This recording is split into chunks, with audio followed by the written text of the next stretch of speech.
Someone is mining relentlessly. The pickaxe strikes the wall with a powerful thud. Then, a mysterious blue liquid starts to drip from the crack. Our main character is thrilled. He's finally found what he was looking for. And so, he begins to collect the blue ink dripping from the stone into a vial. He thanks his little companion, Nero, who helped him on his quest. Our hero now believes he can finally be accepted into the Pioneer Corps. From there, the young man starts to walk out of the cave. Outside, he gazes at a futuristic city glowing in the distance. At the same time in the city, a crowd gathers to watch an event. Before them all appear the colorists, a group of heroes with vibrant hair. The people admire them greatly, as they are strong and defeat massive monsters. Because of them, the shining city remains safe and prosperous. However, the scene shifts to a poorer, darker part of the city. In this place, known as the Shadow District, the people look worried. There, a poster for the C-Rank Pioneer Corps exam is tacked to a wall. Suddenly, our protagonist is thrown hard to the ground by someone. One of the guys says that this place isn't for him. Our hero doesn't understand and shows them the vial of ink he collected. He yells that it's proof of his qualifications for the test. But one of the men is getting really annoyed with the kid's persistence. From there, he reveals why they won't accept him, because he's a colorless. The man explains that everyone is born with a set role in society. His hand begins to glow as he calls him a damned colorless. With that, a wave of power hits the protagonist. The guy says that the job of a pioneer is only for the chosen ones, and that only people like them, who possess colors, can become one. Besides, he says that weaklings don't last long in the dangerous Blacklands. That place is an endless darkness, full of dangerous creatures, and pioneers risk their lives to find resources for humanity. The man brags, saying that they are the true heroes of the city. Therefore, he says a colorless could never do that and should find another job. Then, he tells our protagonist to get lost and never come back. The young man stays silent while his companion Nero looks worried, but he calms him down, saying it's okay because this happens all the time. Our protagonist declares that he will become the greatest colorist because it's a promise. With that, he asks Nero to hide so no one sees him, and so the kid decides to look elsewhere to try his luck. Meanwhile, one of the guys who dismissed him watches him walk away. The green-haired fellow seems to have a strange interest in our main character. He continues his search for a place that will accept him, going from door to door. However, with each attempt, he just crosses another name off his list. By the end of the day, he's disappointed for having had no luck at all. With no other option, he heads to a place called Mary's Workshop. Arriving there, he opens the door and calls out for Marie, who has her back to him. The young woman turns around and greets him cheerfully, calling him Kay. Marie quickly notices his sadness and asks if he got rejected again. She gets indignant, saying they have no eye for the talent Kay possesses. Marie argues that his skills in the Blacklands are more than proven. Our hero humbly says he only manages because of Nero's help. With that, he offers her the ink he collected, and Marie agrees to buy it for a good price. She mentions that ink has been scarce lately, and prices have shot up due to the increase in pioneers. Apparently, their way of life depends heavily on this essential resource. Given the situation, Marie asks if Kay has thought about what she mentioned before. He's a bit hesitant, but the girl insists on the topic. Next, she places a paper on the table for him to see. It's a recruitment flyer for the S-Rank Pioneer Corps. Kay becomes thoughtful, as he's never tried for something S-Rank out of fear of failure. Marie encourages him, saying it's a great opportunity based on merit. She looks at him with hope, believing he'll finally be recognized there. Marie reminds him that this has been his dream since he was just a child, and that she'll always support him, no matter what happens. With a smile, our protagonist agrees, since he's not exactly in a position to be picky. From there, he takes the flyer for the Dawn Pioneer Corps. Kay says goodbye to Marie, thanking her, and she wishes him good luck. Then, Kay walks alone through the dark streets of the district. Looking at the flyer, he notices he has little time, but Nero starts to grow. Our protagonist finds the behavior odd and asks what's wrong. Suddenly, a man with a green staff appears behind Kay. The same guy from before now stares at him with a wicked grin, summoning a greenish energy from his staff. Without warning, he launches a powerful energy attack toward Kay. Surprised, Kay has no chance to dodge the sneak attack. The blast hits him head on, sending him flying from the impact. The attackers approach and mock him for still being alive. With Kay down on the ground, the man says no one would care if a colorless just disappeared. With his last bit of strength, Kay looks at Nero, who is crying, worried about him. Our protagonist then tells his little friend to run away from there. Right after, the scene shows us an ink waste disposal site. It's in this place that Kay wakes up sometime later, in a lot of pain. Before him stands the green-haired man with a terrifying smile on his face. The villain holds him over the edge of a huge tank filled with a black liquid. He explains that the liquid is a lethal residue from the mix of all inks. With difficulty, Kay asks who he is and what he wants. Our protagonist wants to know the reason for the attack, but the man just stares at him. The guy reveals that they were surprised to find a treasure in the Shadow District, and that treasure was Nero, an intelligent creature that followed a human. It turns out they had already captured the little one and locked him in a cage. Desperate, Kay screams his friend's name, who cries from inside the cage. He tries to attack the man to save Nero, but is easily restrained. Their plan is to sell little Nero on the black market to make a fortune. The green-haired man says a treasure like Nero is too good for a colorless. Our protagonist regrets letting his guard down in the Shadow District. He can't accept them taking Nero, his only family, for such a stupid reason. With that, an immense fury takes over Kay, and he screams at them not to mess with him. Suddenly, a strange, dark energy begins to flow from our protagonist's hand. The villain is surprised and scared, having never felt anything like it before. Right after, the man's green energy starts being sucked into Kay's body. Disgusted by the sensation, the guy lets him go, dropping him into the tank, and he turns to follow through with his plans for Nero, and head to the black market while Nero cries in the cage. Falling into the endless darkness, Kay can only think about saving his friend, but his body won't move, and he starts to sink into the black liquid. He laments having such a pathetic end as he remembers his happy moments. However, upon remembering his childhood, he realizes he can't give up yet, because he still has a very important promise to keep. Mining in the darkness of the cave, someone strikes the stone without stopping. Hitting it with all his might, the pickaxe opens a deep crack in the wall. Dripping from it, a mysterious blue liquid begins to flow. Beaming with joy, our protagonist has finally found what he wanted. Filling the vial, he quickly collects the ink falling from the stone. Thanking him for his help, he pets his little companion Nero. Confident, the boy feels that he'll finally get into the Pioneer Corps. Leaving the cave, the young man walks toward the light outside. Spotting it in the distance, he admires the bright, futuristic, shining city. Meanwhile, a restless crowd gathers for a big event. Arriving in style, the colorists in their vibrant hair appear. Admired by all, they are the strong heroes who hunt monsters. Thanks to them, the city remains safe and very wealthy. But in the Shadow District, the reality is much bleaker. Walking around worried, the people live in that dark, poor place. Staring at the dirty wall, he finds the poster for the SSS-Rank exam. Suddenly pushed, our protagonist's face plants on the ground. Blocking his path, one of the guys warns that this is no place for him. Trying to explain himself, Kay shows the vial of ink he collected. Shouting, he insists that it's proof he can take the test.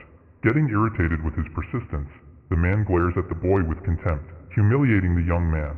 He explains that a colorless will never be accepted there. Lecturing about life, he says that everyone is born with a defined role. Gathering green energy in his hand, the guy curses our hero, calling him damned. Hitting him square on, a wave of power throws the protagonist backward. Arrogantly stating his point, the guy says being a pioneer is for the chosen. Flaunting his strength, he says only those with colors are capable. Warning of the risk, he says that in the Blacklands, the weak don't survive. Known as a place of darkness, it's infested with terrible monsters. Saving humanity, the pioneers seek resources, risking their lives. Bragging about their fame, the man claims they are the city's heroes. Belittling the boy, he says a colorless should find a different path. Kicking the young man out, the guy tells him to never come back. Staying silent, Kay notices the concern on little Nero's face. Calming his partner, he smiles, saying this always happens. Swearing to himself, the protagonist promises to be the greatest colorist.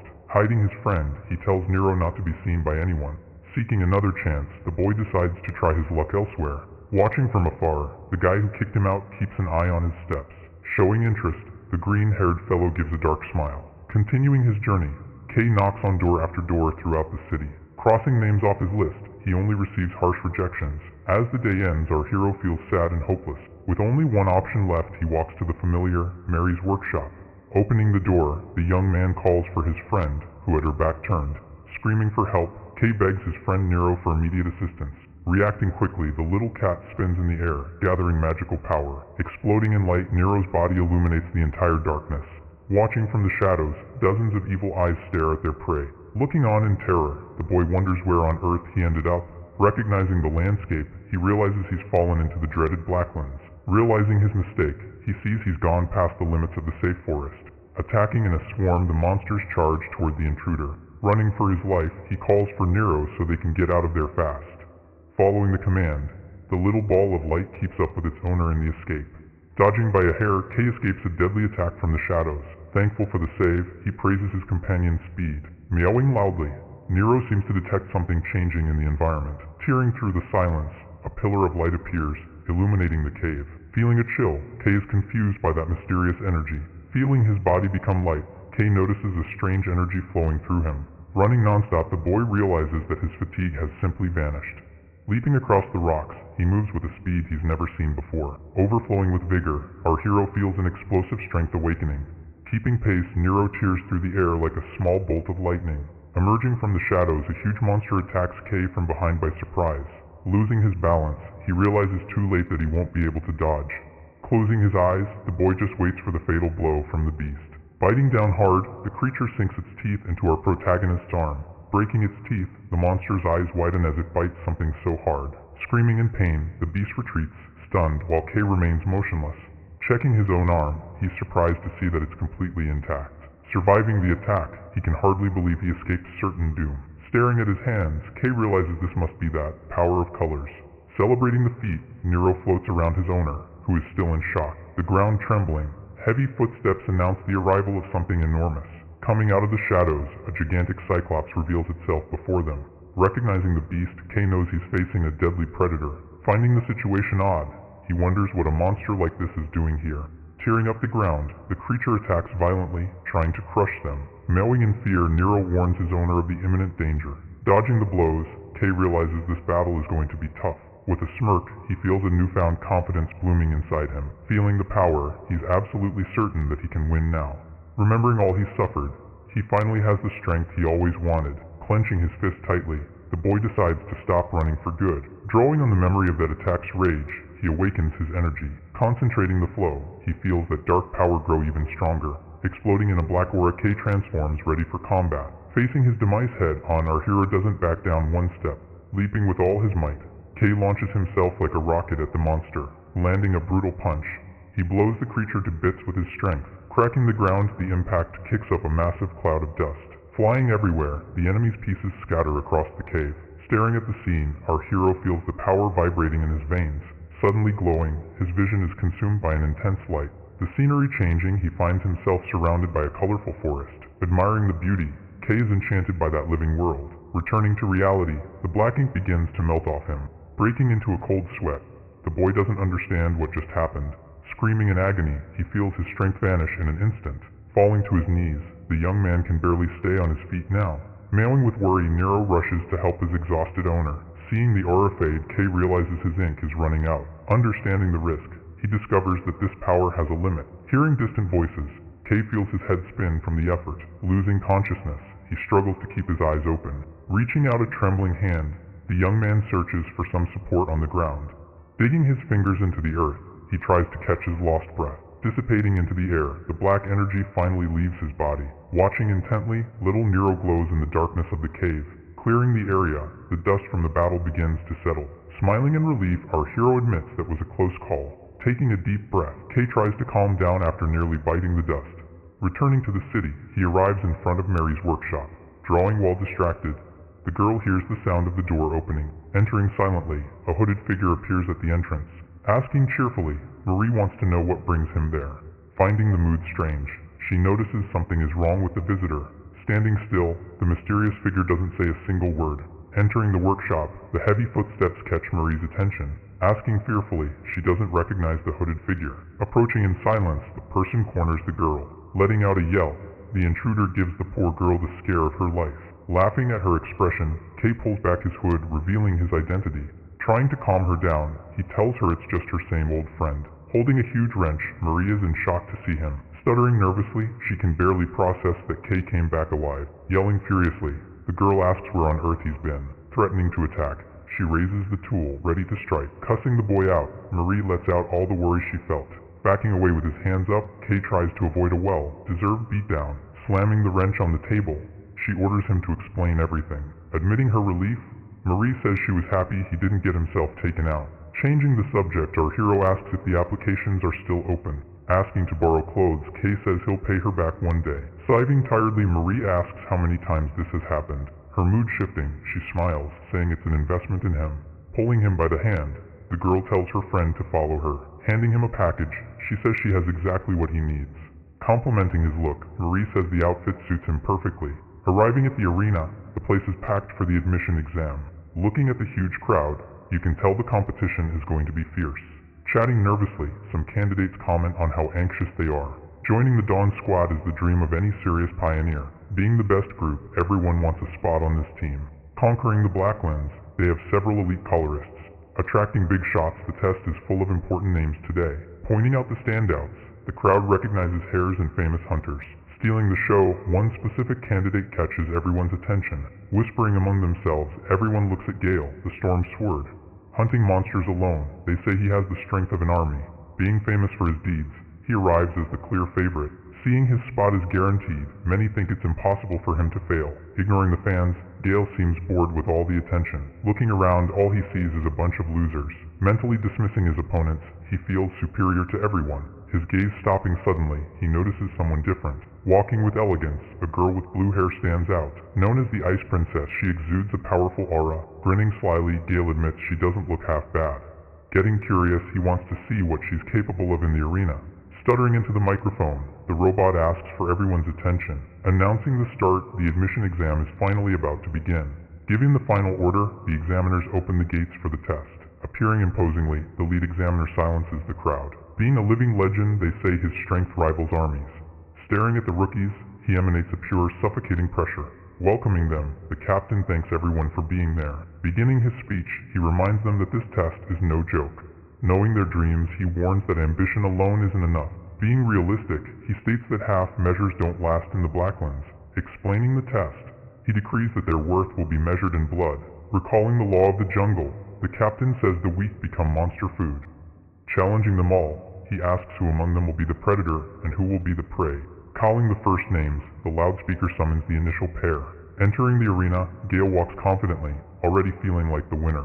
Feeling sorry for his opponent, the audience whispers that the poor guy doesn't stand a chance. Smiling sadistically, the swordsman recognizes the victim he's about to torture. Planning his cruelty, he thinks about how he'll play with the weakling. Observing his posture, Gale thinks the guy is way too weak. Looking harmless, the figure just stands there without reacting. Unsheathing his weapon, the swordsman decides to end the boredom quickly. Walking calmly, he draws his sword, ready for the slaughter. Unleashing his aura, he decides not to hold back one bit. Recognizing the technique, everyone shouts the name of the Storm Sword. Generating blades of wind, Gale displays high-level control. Challenging his opponent, he tells him to try and block it if he can. Charging forward with everything, the green-haired guy begins his offensive, promising to make mincemeat out of him. He unleashes a brutal slash of energy. Without moving, the hooded figure just watches the blow coming. Dodging by a thread, he makes the wind blade miss its target. Landing a brutal punch square in the face, he sends the swordsman reeling. Exploding in dust, the impact throws Gale far away instantly. Eyes widening, the audience goes silent at the incredible scene. Crashing into the wall, Gale falls defeated amidst the rubble. Falling unconscious, the favorite loses before he even got started. Looking at his fist, Kay is surprised by his own absurd strength. Taking off his hood, he finds the silence that has fallen over the arena strange. Murmuring in fear, the candidates point at his color. Recognizing the shade, the captain states that black is the color of calamity. Feeling chills, the blue-haired girl notes that he isn't human, showing his power. Kay has piqued everyone's interest with his rare color. Getting confused, our hero asks if he did something wrong. Breaking the tension, the rest of the competitors rush forward to attack. Launching rocks, a mage tries to catch the protagonist off guard. Dodging easily, Kay moves past the attack as if it were nothing. Spinning in the air, he counterattacks with a swift and precise movement. Slamming the guy into the ground, he knocks out another annoying opponent. Landing across, Kay takes down another rival without breaking a sweat. Watching from above, the captain notes that the boy is a rare talent. Planning quickly, he wants to secure the recruit before the gossip spreads. Walking up to him, an important visitor appears in the VIP area. Recognizing his superior, the captain salutes Chief Red with respect. Arriving in style, Red and his assistant watch the arena intently. Striking up a conversation, the redhead asks how this year's rookies are. Hiding his interest, he wants to know if there's anyone worthwhile.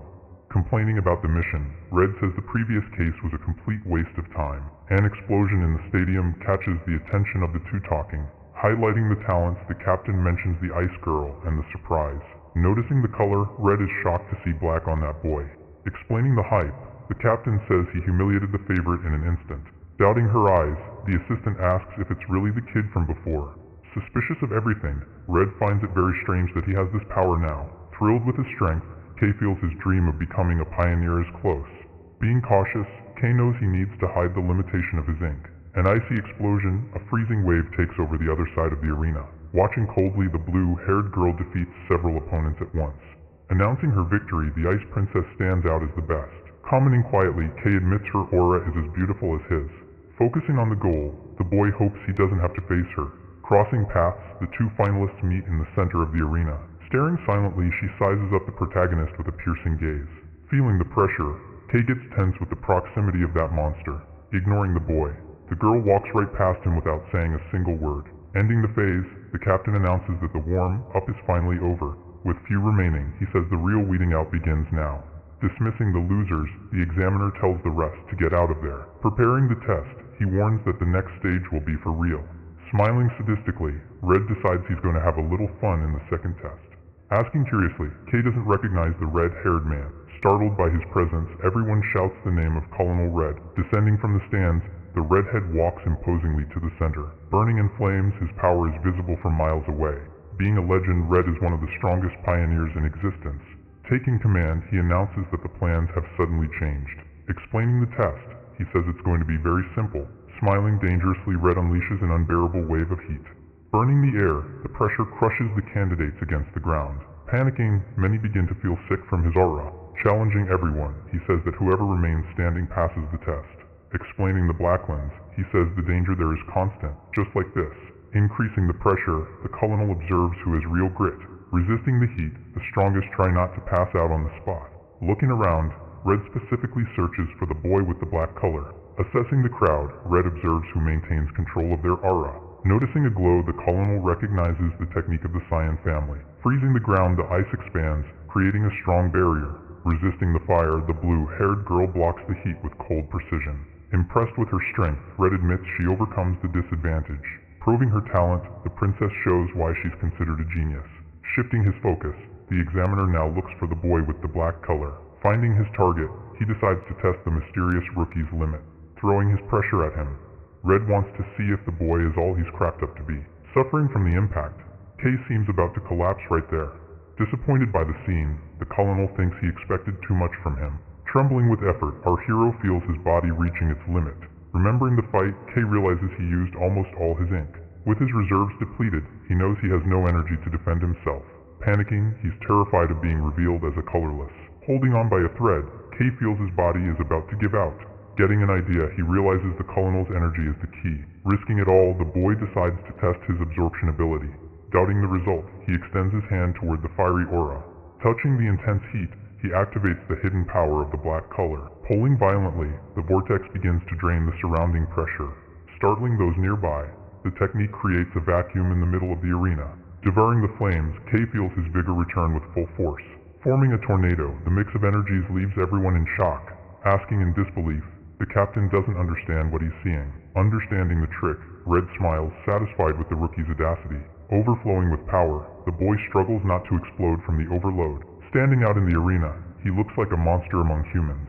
Realizing he overdid it, Kay notices he's drawn way too much attention. Intrigued, the Ice Princess decides not to take her eyes off him. Doubting what they see, everyone questions if that color can be real. Feeling threatened, the Ice Princess glares at Kay with concern. Remembering her family, she recalls the pressure to always be the best. Avoiding shame, she would never accept falling behind someone. Acknowledging defeat, she admits she couldn't win against that monster. Noticing the strange aura, the girl realizes he is a living mystery. Ignoring logic, she decides his identity doesn't matter. Promising a rematch, the blue-haired girl guarantees the result will be different next time. Smirking, Red notices the black power swallowed his flames. Dying of curiosity, he decides to keep an eye on this rare rookie. Receiving the news, Kay is in shock to learn he was approved. Beaming inside, he has finally achieved his dream of becoming a pioneer. Slipping away quietly, Red leaves the poor captain holding the bag. Restoring order, the examiner announces that the show must go on. Sparing the standout, he says only number 99 passed directly. Watching them leave, the blue-haired girl feels something is wrong. Remaining silent, she just watches the two walk away together. Arriving at their destination, the luxury car parks in a destroyed area. Getting out of the vehicle, Red tells the driver to wait outside. Trembling with fear, Kay recognizes the nightmarish scene. Looking at the pit, he remembers it's where he fell into the chemical waste.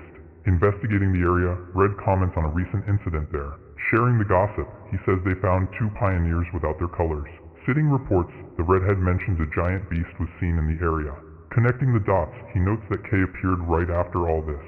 Deducing quickly, he mentions the strange power to absorb colors. Staring at the boy, Red states that this is something completely new. Panicking, Kay realizes the chief has already figured everything out. Thinking of running, our hero knows he'd be taken out in an instant. Laughing at his face, Red says he was just testing his nerves. Explaining his job, Red investigates unusual incidents. Mentioning the color black, he says it doesn't exist on the normal scale. Admiring the anomaly, the redhead notes that this power breaks the rules. Setting its instability, he knows Kay can't control it well yet. Surprising the boy, he hits the nail on the head about his lack of control. Looking around, Red decides to give a practical demonstration right there. Extending his hand, he invites the rookie for a real test. Offering his energy, he tells Kay to try and absorb a little. Warning the driver, Red tells him not to freak out. Getting serious, our hero decides to stop messing around and accept. Talking about the Inhumans, Red's tone shifts to something darker. Explaining the threat, he says there are monsters in human form. Revealing the secret, he says these beings threaten the great city. Looking Kay in the eyes, he warns that if the boy is one of them, threatening his life, Red guarantees he will end him right there if necessary. Agreeing to the test, he grabs the chief's arm to begin.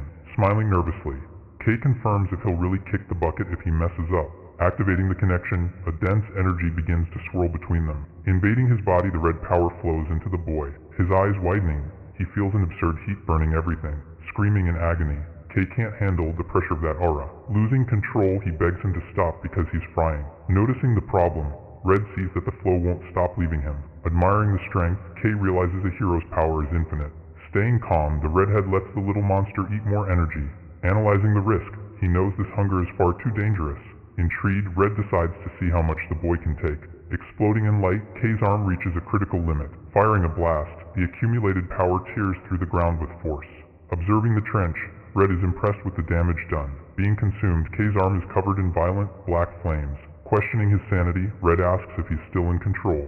Fighting against voices, the boy feels his mind being invaded by the power. Burning his skin, the energy tries to dominate his body by brute force. Growling in pain, he almost yields to the instincts of total destruction. Whispering desires, the aura asks him to unleash all his fury. Screaming in his mind, Kay orders that evil will to shut up. Dispersing the pressure, he manages to dissipate the excess red power. Observing the feat, Red notes that the boy regained control just in time.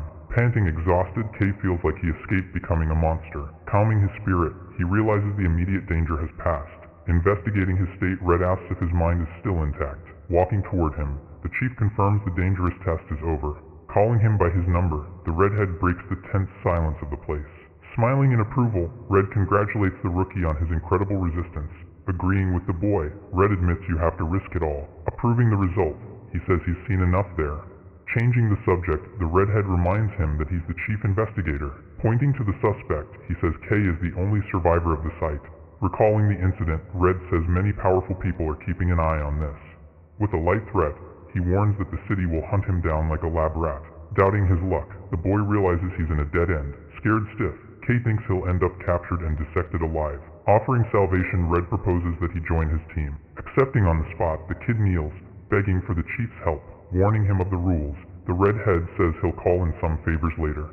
Pledging loyalty, Kay agrees to do anything to get out of this jam. Grinning slyly, Red likes hearing he can ask for anything he wants. Traveling far, the truck crosses the desert of the Blacklands. Looking at the landscape, Kay can hardly believe his journey as a pioneer has begun. Complaining about the commotion, Gale tells the rookie to sit down and be quiet. Vibrating with anticipation, the swordsman says he was born for this mission. Accepting his fate, he comments that they're on the same team now. Looking out the window, the Ice Princess seems lost in thought. Questioning the invitation, Kay didn't expect to go to the unexplored area. Confirming the spot, Red says he saved a place just for him. Laughing at his expression, the chief tells the kid to relax a little. Showing the map, he explains that the rookies will go in a large group. Anticipating the announcement, Red says the details will be out soon. Setting the appointment, he demands that Kay arrive on time. Reinforcing the order, the redhead wants to see the boy at the meeting point. Entering the cabin, Kay finds his new colleagues already waiting. Remembering the mess, Red's intrusion changed the rules of the game. Giving another chance, the exam approved more strong people to compensate. Demanding a spot, Ellie personally asked to join Red's team. Grumbling under his breath, Gale can't accept being humiliated in the arena. Making excuses, he swears he only lost because he let his guard down. Threatening a rematch, the swordsman promises to finish Kay later. Offering consolation, the girl with glasses says he would have won. Bursting his bubble, the Ice Princess says he would have gone down again. Insulting his pride, she says Gale isn't on the boy's level. Declaring her priority, Ellie states she'll be the first to challenge him. Finding the conversation strange, Kay thinks he might get along with her. Confusing the facts, Ellie thinks they had already scheduled the fight. Telling him to shut up, the princess humiliates Gale without mercy. Creating a heavy atmosphere, the three fall into an awkward silence. Doubting the future, Kay doesn't know if this team will work out. Navigating in the dark, the ship sails toward the complete unknown. Arriving at the base, the group disembarks at the Cyan outpost. Impressed, Kay notices the difference in resources of an S rank. Feeling a touch, Kay is shaken from his distant thoughts. Smiling gently, Marie asks where his head was at. Supporting her friend, she says she had to see his debut up close. Popping his head out, Nero appears to say hi to his owner. Thanking them for their help, Kay is relieved that they are okay. Excited about the chance, Marie says she'll prove her worth on the mission. The siren blaring, the command calls everyone for final formation. Announcing their departure, the leader says their entry into the Blacklands is now. Trusting her, Kay leaves the little cat in his friend's care. Worried about him, Marie asks him not to do anything crazy. Calming the critter, she tells Nero his owner will be back soon. Vanishing into thin air, the cat turns to smoke in her hands. Confused, Marie desperately looks for the animal. Diving into shadow, Nero stealthily returns to Kay's side. Her mind blown, Marie is in shock, unable to explain what just happened. Admiring the structure, the pioneers are speechless at the sight. Being there, Kay realizes the absurd size of that colossal structure. Preparing their equipment, the Orange team announces they will enter the rift. Demanding focus, their leader says safety always comes first. Setting reports, she reminds them the place is full of monsters. Seeing the destruction, it's clear the creatures are no joke. Interrupting the briefing, a subordinate urgently calls for the chief. Reporting the problem, he says they've found strange signals. Revealing the intrusion, it seems someone entered without any permission. Surprised, the redhead can't believe someone would be that dumb. Setting the danger, they say the area is under the command of an S rank. Begging for help, the young man asks them to rescue the rookies in time. Crawling in the dark, a mysterious hand seeks support on the rocks. Arriving on site, Red and his team feel the atmosphere grow heavy. Doubting the safety, Kay asks if it's okay to go in there. Ensuring their safety, Red promises he won't let anyone perish. Smiling confidently, he reminds them the team has the best leader of all. Cutting the chit-chat, the redhead orders them to move out. Entering the cave, the group is welcomed by a horde of monsters. Roaring fiercely, one of the beasts tries to devour the intruders on the spot. Slicing the enemy, Ellie creates blades of ice with lethal precision. Landing stylishly, the girl feels the real weight of the Blacklands. Surrounded by eyes, she realizes training doesn't compare to this. Checking her weapon, Ellie knows she needs to conserve energy to survive. Planning her moves, the princess decides to fight smart. Watching her rival, she swears she won't fall behind the rookie. Striking up a conversation, Ellie decides to clear up a doubt that's bothering her. Finding his style strange, she asks why Kay doesn't use a sprite. Stuttering nervously, the boy tries to hide his obvious embarrassment. Admitting he's broke, Kay reveals he doesn't even have one. Complaining about the price, Kay says sprite weapons are for rich people. Shocked, Ellie and Gale can't believe what they just heard. Yelling in surprise, the swordsman asks if he's being serious. Explaining the logic, weapons like that are essential for using colors. Injecting the ink, the sprite amplifies power to defeat monsters. Remembering the arena, Gale realizes Kay fought bare-handed. Groaning in anger, the swordsman feels even more humiliated. Recalling the beatdown, he got pummeled by someone with no equipment. Cursing his own weakness, Gale realizes the absurd difference in their levels. Swearing revenge, he promises to smash Kay's face in one day. Observing the rivalry, Red finds it interesting to watch the geniuses clash. Smiling with satisfaction, he feels the mission is going to be fun. Encouraging the group, the chief says they're almost there. Promising a party, Red says they'll celebrate after work. Warning of danger, Ellie tells them not to let their guard down yet.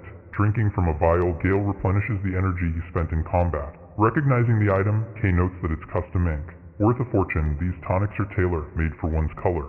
Refined through alchemy, they say it greatly increases power. Envying the rich, Kay almost cries seeing them drink it like water. Hiding the pain, he pretends he doesn't need any of that anyway. Crouching down, Kay decides to absorb energy directly from the source. Sucking up the darkness, he begins to drain the black color from the environment. Startling his colleagues, Ellie and Gale see a dark aura emerge. Absorbing it all, the boy fills his tank for free and without any fuss. Feeling refreshed, Kay announces he's ready for the next round. Questioning his sanity, Ellie asks if he feels any side effects. Assuring her he's fine, Kay says he's done this plenty of times. Thinking it's crazy, Gale concludes the guy is completely nuts. Interrupting the chat, Red announces they've reached their final destination. Staring at the barrier, Kay finds the giant black dumb strange. Asking what it is, the boy feels a familiar energy. Revealing the reason, Red says he brought him here precisely for this. Demonstrating the problem, the chief charges a fireball in his hand. Firing it with force, he launches a red beam against the wall. Hitting the target, the impact makes the ground tremble with its power. Swallowing the attack, the barrier absorbs everything without a scratch. Explaining the mechanics, Red warns that brute force only makes it worse. Connecting the dots, he says it works just like Kay's power. Trusting his theory, the redhead bets the rookie can undo it. Pointing to the ruins, he reveals they are searching for the Stella fragments. Confused, Gale and Ellie have never heard that name before. Remaining silent, Kay seems to be hiding that he knows something. Saving it for later, Red says the Shining City needs this. Ordering him into action, he tells the boy to deal with the obstacle. Touching the wall, Kay feels the energy vibrate under his fingers. Pulling with all his might, he begins to absorb the black barrier.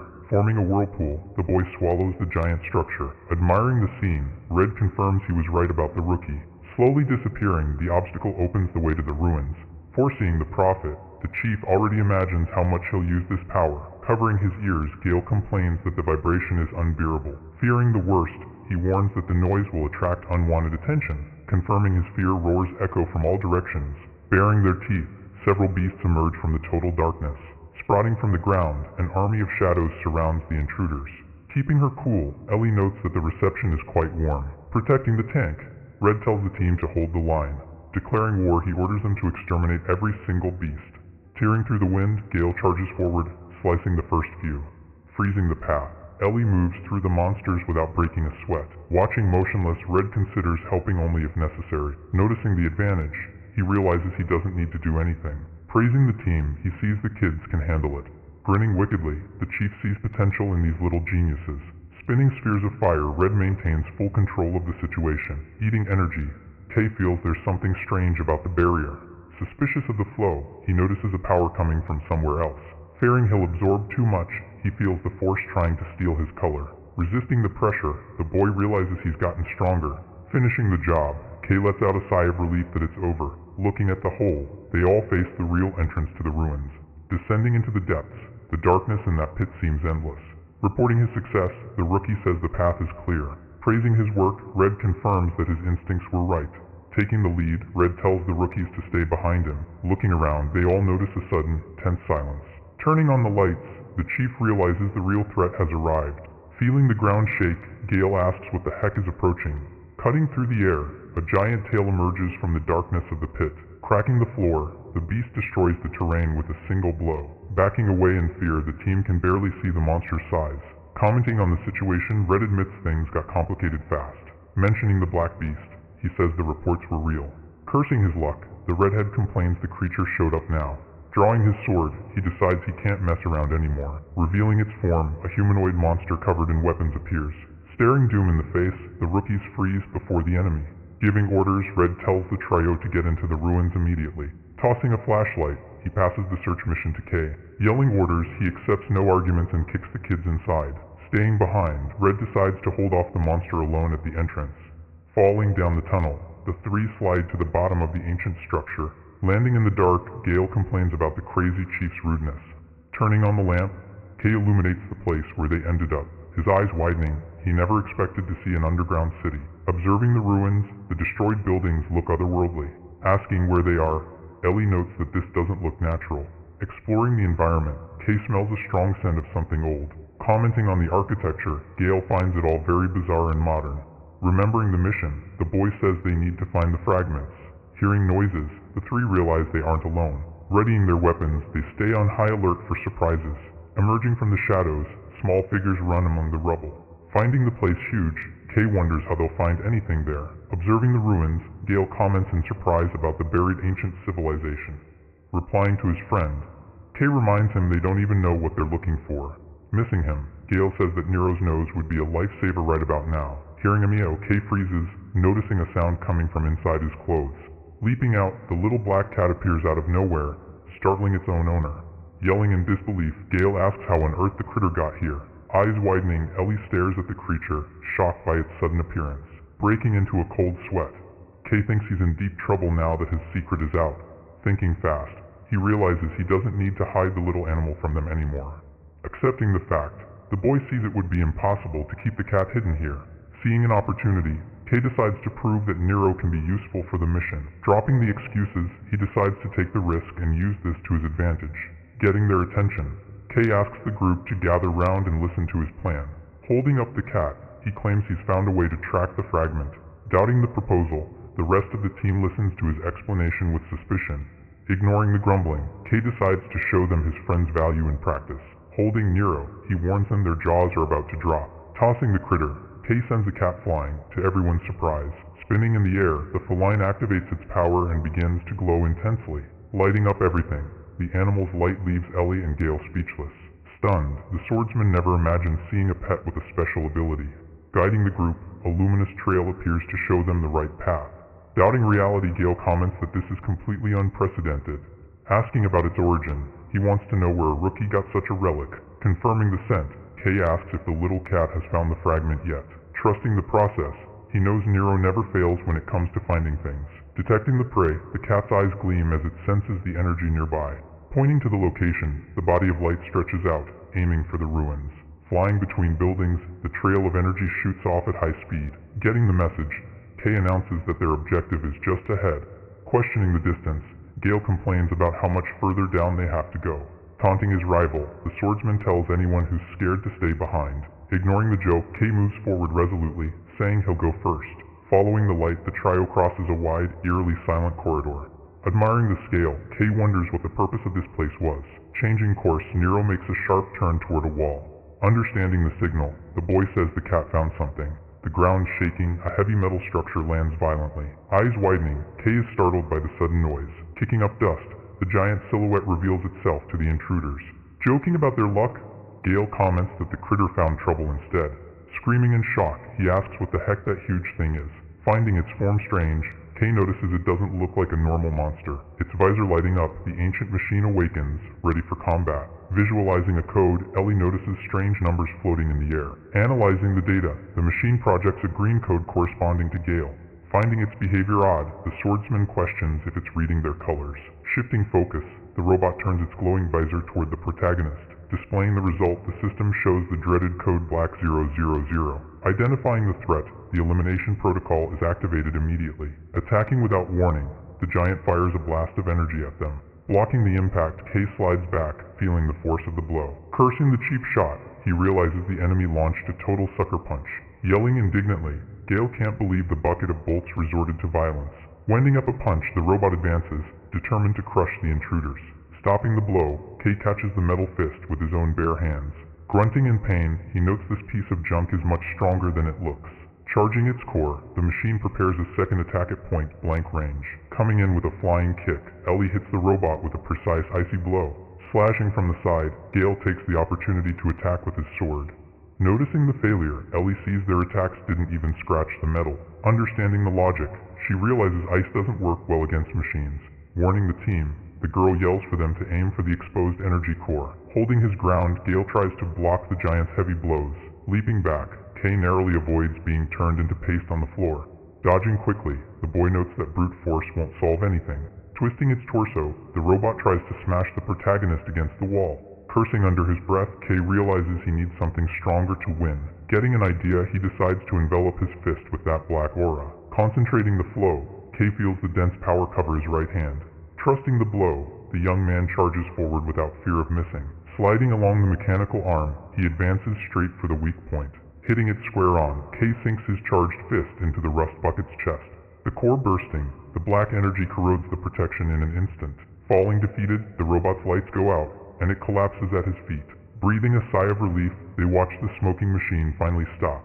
Kicking the wreckage, Gale complains that the piece of junk was too much trouble. Noticing a glow, Kay finds something amidst the gray smoke. Analyzing the core, he notes the piece is very different from common ones. Questioning the attack, Ellie presses the boy about that strange black power. Dodging the question, Kay stammers, trying to hide his secret from his friends. Interrupting the interrogation, a heavy door opens on its own before them. Finding the phenomenon strange, Gale asks who the heck unlocked the passage. Dashing ahead, Nero enters the dark corridor without any fear. Calling for the cat, Kay runs after it so as not to lose sight of his guide. Pointing toward the back, he says there must be something valuable inside. Facing the portal, a liquid darkness blocks the group's path. Touching the surface, Kay feels the same energy as the previous barrier. Sucking everything in, the vortex swallows the three kids at once. Screaming desperately, they are pulled into the abyss, unable to resist. Falling into the void, the three scream as the darkness engulfs them. Vanishing into the fog, they plummet without knowing where they'll land. Trying to see something, Gale complains about the absolute darkness. Groping at nothing, he asks worriedly if everyone is okay. Panicking, Gale notices his color has completely vanished. Looking around, the trio realizes the world has lost its life. Revealing the landscape, a gray, dead city appears before them. Back at headquarters, the administration building is boiling over with problems. Slamming the table, the director explodes with anger over the situation. Yelling at his assistant, he demands to know Red's whereabouts. Complaining about the madness, he cites the danger of an S-Rank mission. Fearing the worst, he can't believe Red went to an isolated zone. Remembering the past, he mentions that even monsters return injured from there. Continuing his rant, he states that Red can't just ignore the rules. Sipping her tea, a mysterious woman scoffs at his stress. Drinking her tea calmly, Captain Cavalier tells the director not to freak out. Defending Red's actions, she says taking the boy was a necessary gamble. Preaching confidence, the woman warns that fear will only get in the way right now. Making a face, Cavalier complains about the horrible, bitter taste of the drink. Maintaining a rigid posture, the director insists that breaking rules causes problems. Citing rumors, he warns that important figures are already eyeing this mess. Recalling the ancient terror, he talks about the sealing of the dreaded black contamination. Predicting the apocalypse, the man says the protective barrier won't last. Winking, the captain mentions that the boy with the black color might be the key. Breaking into a cold sweat, the director trembles just imagining the power of a god rank. Promising to cover their tracks, he picks up the rookie's file for a closer look. Staring at the photo, the man decides to monitor every step of this. Kay, returning to the abyss. The three kids wake up in a lifeless world. Screaming in terror, Gale realizes all his colors have vanished out of nowhere. Pointing a finger, he notes that Kay is the only one who's still normal. Checking his own body, Kay sees the black color still holding on. Understanding the difference, he realizes the darkness doesn't affect him like the others. Trying to react, Gale forces his energy to create a guiding light. Failing to do so, the green glow dies, suffocated by the heavy atmosphere. Descending from the ceiling, creepy whispers begin to surround the three boys. Their eyes widening, they try to identify the source of those voices. Hearing laments, Ellie feels a chill as she recognizes someone's tone. Focusing his vision, Kay realizes the place is projecting nightmares. Emerging from the mist, a female silhouette walks toward the girl. Turning sharply, Kay senses a murderous intent coming from that shadow. Staring blankly, Ellie murmurs, calling for her lost mother. Falling into the trap, she reaches out her hand to touch the fake figure. Shouting a warning, Kay tells her it's a dangerous lie. Jumping in front, he protects his friend before the shadow can touch her. Tearing through the sky, a vortex of chaotic energy appears, spinning violently. Arising from the darkness, a monstrous silhouette dominates the horizon. Observing the abyss, distorted creatures emerge from absolute chaos. Staring into the void, evil eyes gleam in the deep darkness. Remembering the past, an old vision of a blue portal appears. Understanding the sham, Kay realizes the place projects real memories. Hearing insults, the voices of the past begin to curse relentlessly. Resisting the pressure, Kay sees his own aura react to the environment. Embracing the figure, he tries to hold on to what little humanity is left. Calling her name, Kay tries to break her hypnotic trance. Feeling the invasion, he fights to expel the voices from his head. Roaring with rage, Kay demands that the damned illusion stop now. Looking to the side, he sees that Gale has also fallen for the dirty trick. Being strangled, the swordsman relives a terrible trauma from his past. Realizing the danger, Kay notes his friends are trapped in a nightmare. Mowing loudly, Nero appears like a saving light in the total darkness. Smiling in relief, Kay thanks the heavens for his savior's return. Glowing brightly, Nero lets out a meow that pushes back the surrounding darkness. Creating a trail, the little cat traces a line of light to guide them. Reaching his friends, the sacred glow breaks the nightmare's trance. Leading the way, Nero shows he knows exactly where to go. Exploding in a white aura, the purifying power cleanses the evil environment. Waking up dazed, Ellie and Gale don't understand how they broke out of the trance. Getting their attention, Kay points to the light, saying they should follow it.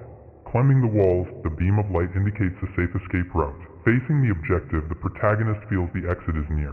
Trying to interfere, the shadows whisper insults to destabilize the boy. Cursing our hero, the voices say a colorless will never have any worth. Ignoring the insults, Kay focuses only on the small, distant star. Walking steadily, he advances resolutely toward the saving glow. His eyes widening, Kay finally sees what was hidden there. Recognizing the object, Kay realizes he's found the legendary Stella fragment. Admiring its glow, he notes that light is the only pure thing in this hell. Reaching out his arm, the boy decides to grab it to get out of the nightmare. Touching the sphere, a colorful energy explodes, illuminating the darkness. Glowing brightly, the fragment reacts to immediate contact with the protagonist. His eyes widening, Kay feels a strange vibration run through his body. Finding the sensation odd, he realizes this absorption is different from the others. The light intensifying, the object pulses if it has a life of its own. Dispelling the shadows, the black mist begins to retreat, afraid of the glow. Revealing the scene, the abyss disappears, bringing them back to reality. Taking a deep breath, Kay announces the nightmare is finally over for them. Shocked, Ellie and Gale see their friend holding the source of the light. Showing off the prize, Kay shows that the fragment is harmless and very beautiful. Assuring them he's fine, he says he felt no pain at all holding it. Biting down hard, Nero swallows the entire fragment in one gulp. Turning pale with shock, Gale sees the cat swallow the treasure without chewing. Yelling desperately, Kay tries to make the critter spit out the relic now. In shock, the two stare as Nero glows with the fragment in his belly. Illuminating the room, the feline turns into a living lamp after its snack. Shaking the animal, Gale demands it return the valuable item immediately. Trembling violently, the temple begins to react to the theft of its core. Collapsing on them, the ceiling threatens to bury the group in rubble. Noticing the collapse, Kay yells for everyone to run as fast as they can. Dashing outside, the trio narrowly escapes being crushed in the ruins. Waiting at the exit, a horde of monsters surrounds the exhausted fugitives. Stepping over corpses, someone arrives, observing the massacre at the entrance. Analyzing the scene, the red-haired girl notes the battle was brutal. Impressed by the damage, she wonders what kind of monster did this. Deducing the culprit, she bets it was the work of that crazed maniac. Emerging from the smoke, Red appears, standing amidst the mountain of bodies.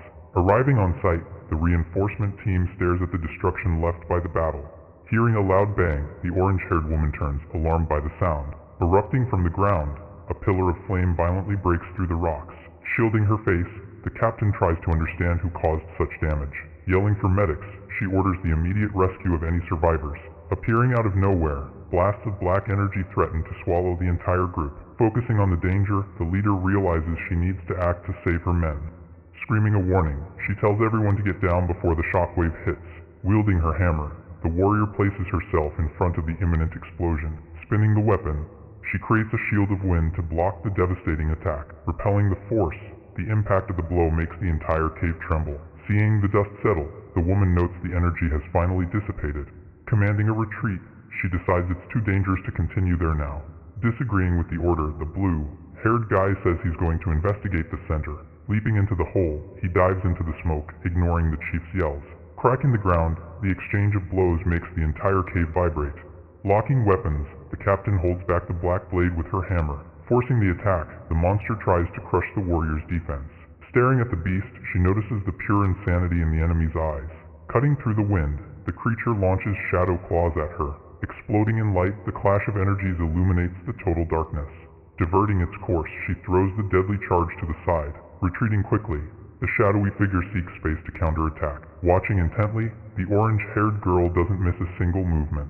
Laughing at the situation, the monster seems to be enjoying the violence. Detonating the area, a fiery explosion sweeps across the battlefield. Landing firmly, the captain emerges from the destructive flames. Resisting the damage, the figure with two-toned hair remains standing. Taunting her rival, she asks if he thinks he dodged that. Laughing loudly, the maniac yells that it was the worst dodge she's ever seen. Smashing the ground, the captain unleashes a shockwave to push the enemy back. Sliding into the shadows, the villain retreats quickly, using the smoke. Landing far away, the creature watches the two heroes line up for the fight.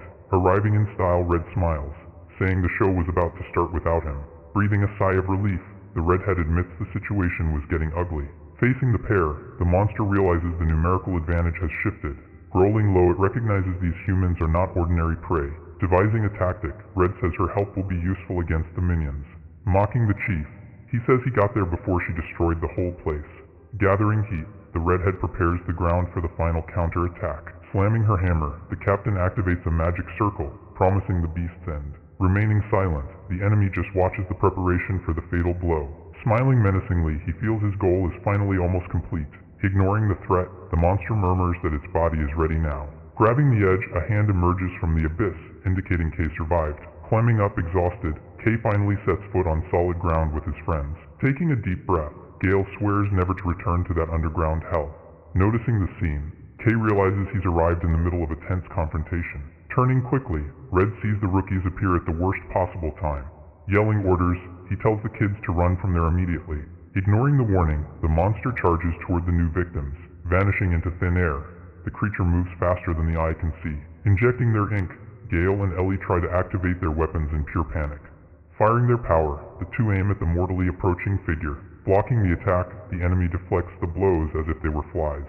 Breaking their defenses, he disarms the pair with a single, precise move. Falling defeated, Gale and Ellie are thrown far away by the impact. Advancing on the target, the monster focuses on the protagonist standing there. Cutting through the air, the black blade descends, aiming for our hero's neck. Taking the blow, Kay feels the pain tear through his shoulder violently. Screaming in terror, Ellie sees her friend thrown far by the brutal impact. Falling defeated, Gale and the girl pass out with no chance to react. Imposing its strength, the monster walks among the bodies with total contempt. Judging the race, it says humans are fragile and unworthy of life. Losing patience, the beast decides to end this nonsense quickly. Boiling with rage, Red watches everything with a bloodthirsty, cruel gaze. Thrown to the ground, Kay remains silent, seemingly lifeless. Exploding in flames, the redhead unleashes his murderous aura to retaliate. Promising revenge, Red warns he's going to turn the villain to dust. Moving his hand, Kay shows a sign of life, defying expectations. Finding it strange, the monster notices a life force growing there. Cursing her opponent, the captain prepares her final blow with the hammer. Interrupting the action, she realizes something strange is happening to the boy. Rising out of nowhere, Kay appears behind the enemy, bathed in darkness. Eyes widening, the villain feels true terror for the first time. Getting up from the ground, Kay emanates a murderous pressure that chills the spine. Overflowing with darkness, his body is swallowed by a dense blackness. Doubting his vision, the monster doesn't understand how the boy is still alive. Questioning logic, the beast senses real danger coming from that aura. Noticing the similarity, the villain realizes the human is using the forbidden color. Clenching his fist, Kay concentrates the black power for the final attack. Swirling the energy, a furious vortex forms around the protagonist. Eyes widening, the enemy feels a deadly chill run through its body. Leaping back, the creature tries to create distance from this new threat. Perplexed, Red and the captain can't believe what they're seeing. Appearing at its back, Kay materializes in the blink of an eye behind his oppressor. Grabbing its shoulder, he pins the monster with crushing force. Yelling to the group, the redhead tells them to rescue the injured quickly. Fearing the worst, Red suspects the boy has lost all control. Imagining the nightmare, he thinks Kay has become a monster of the Black Hands. Feeling its life drain away, the creature notices its existence being sucked out. Remembering her, the monster compares the boy's energy to the woman's. Discovering the truth, it states that Kay is the key it was searching for. Biting into flesh, shadows in the form of mouths attack the villain mercilessly. Surrounded by teeth, it tries to get free of those dark jaws. Spinning its staff, the enemy seeks breathing room in the chaos. Clashing attacks, beams of light cut through the cave's darkness. Admitting its mistake, the beast sees it underestimated the target's danger. Changing tactics, it decides to take just pieces of the boy. Aiming for his limbs, the monster advances to mutilate the protagonist. Tearing through the wind, blades of energy fly to slice our hero. Awaiting the impact, the villain smiles, believing he's won the fight. Eyes widening, he sees his strongest blow being stopped in its tracks. Failing completely, the attack doesn't even leave a scratch on his skin. Catching the blade, Kay blocks the deadly weapon with his bare hand. Trying to pull, the monster finds the sword is stuck like a rock. Leaping back, it decides to create distance before it's too late. Lamenting the end, the creature realizes its mission has failed badly. Shouting a warning, someone tells it to look ahead now. Hitting him square on, the captain flies in with a devastating blow. Declaring the sentence, the redhead announces his time has come. Exploding with energy, her hammer collides with the monster's defense. Blocking the impact, the villain feels its bones crack from the force. Groaning in pain, it admits the situation has become too dangerous. Planning its escape, the beast decides to retreat since it found the key. Turning its back, it runs into the shadows, trying to disappear. Mocking its cowardice, the captain shouts, calling the enemy a chicken. Taunting the fugitive, she says running now is just too pathetic. Blocking the path, Red appears, cutting off its escape route. Asking where it's going, the redhead warns that no one leaves here alive. Wielding his sword, Red unleashes a colossal blast of red energy. Rising to the heavens, the pillar of fire illuminates the cave like a volcano. Incinerating everything, the surrounding area melts from the absurd heat. Trying to resist, the monster raises a weak barrier of shadows. Taking the impact, it feels its skin burn under the infernal pressure. Cursing in pain, the beast realizes it can't win against that brute force. Quickening its pace, it decides that running is the only option left. Leaping into the fire, the villain crosses the flames, risking its own life. Asking in disbelief, Red watches the enemy dive into the red inferno. Yelling in hatred, the monster promises this isn't how it will end. Escaping by a hair, it vanishes, leaving only the echo of its threat. Cracking the ceiling, the force of the blow opens a huge hole in the rock. Vanishing into the darkness, the creature disappears completely from their sight. Commenting on the escape, the captain ironically praises the creature's persistence. Sheathing his weapon, Red laments letting such good prey get away. Complaining about the atmosphere, Red says he hates fighting in this stuffy place. Looking at the hole, he notes the darkness helped it escape again. Apologizing for the delay, the captain says sorry for taking so long. Comforting her friend, Ellie says the important thing is they made it out alive. Getting serious, Red realizes Kay is still standing in the back. Doubting his sanity, he wonders if the boy is still conscious. Asking the obvious, Ellie wants to know what they're going to do with their friend now. Analyzing the aura, Red notes his power is fluctuating dangerously. The darkness dissipating, the black energy begins to peel off his body. Calling his name, the girl shouts, trying to wake the protagonist up. Falling to his knees, Kay collapses, exhausted after spending everything he had. Losing his color, his hair returns to the original white of the colorless. Falling silent, the group watches in shock at the revelation of his true form. Asking, confused, the captain doesn't understand what he really is. Looking down from above, Red stares at the unconscious boy with an unreadable expression. Feeling his skin burn, the monster groans in pain from its open wounds. Clutching its body, it tries to endure the damage caused by the fire. Falling silent, the villain catches its breath in the darkness. Hearing a voice, someone scoffs, asking who got there first. Mocking its appearance, the newcomer asks who gave it such a beating. Recognizing the visitor, the monster complains that she always meddles. Emerging from the shadows, Viper appears, accompanied by her identical copies. Laughing at its misfortune, she wants to gossip about the fight against the legendary Red. Analyzing the ground, the girl notices the scorch marks left behind. Deducing quickly, she's impressed he survived the redhead monster. Telling her to shut up, the villain demands she get out of his face. Remembering the terror, he admits that human strength is absurd. Changing the subject, Viper asks about the opening of the witch's tomb.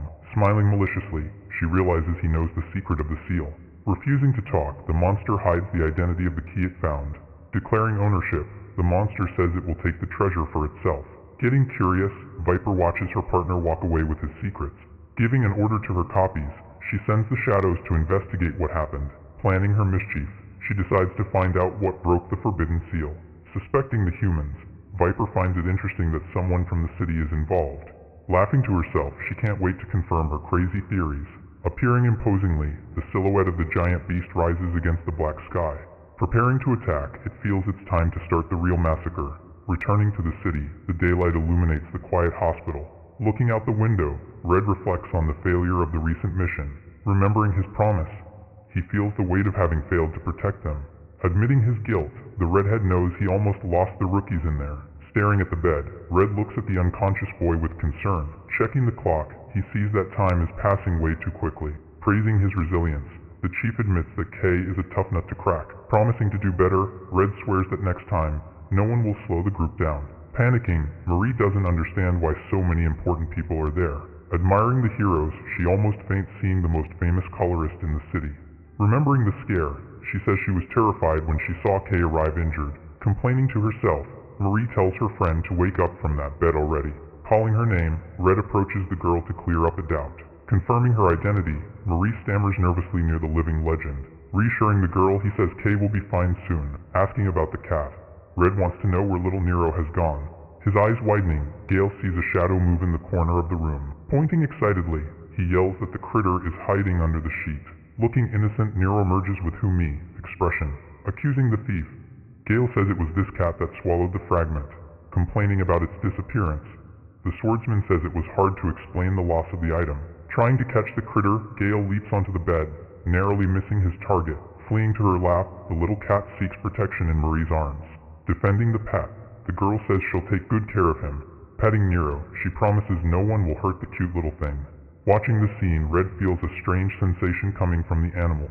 Opening its mouth, the cat spits out the glowing fragment as if it were nothing. Glowing brightly, the sphere's light floods the hospital room. Surprised, everyone watches the relic come out whole from inside him. Taking the object, Red can hardly believe he recovered the legendary piece. Admiring the treasure, he realizes all the sacrifice was worth it. Remembering the fallen, Red knows the price paid was far too high. Screaming in a nightmare, Kay relives the fatal moment of the battle against the shadows. Feeling the fear, he thinks he needs to save his friends from certain doom. Waking up with a start, the boy sits up in bed, sweating and panting. Looking around, Kay tries to figure out where on earth he is now. Noticing the calm, he realizes the danger has long passed. Looking around, Kay wonders where he is, seeing everyone gathered. Checking his body, he freezes, noticing he's back to being a colorless. Breaking into a cold sweat. Kay thinks he'll be kicked out now that the jig is up. Imagining the worst, he trembles just thinking about being thrown out.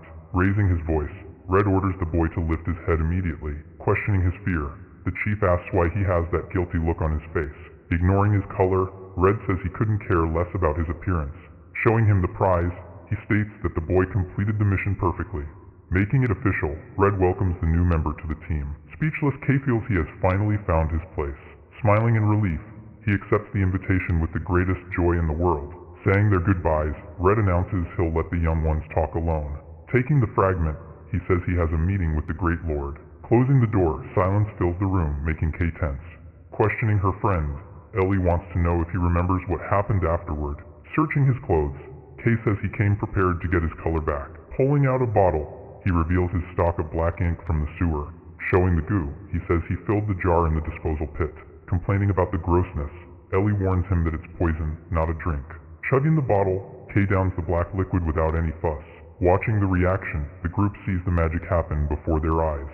Changing its shade, the white hair turns dark as night again. His energy recovered, Kay announces he's ready for another battle.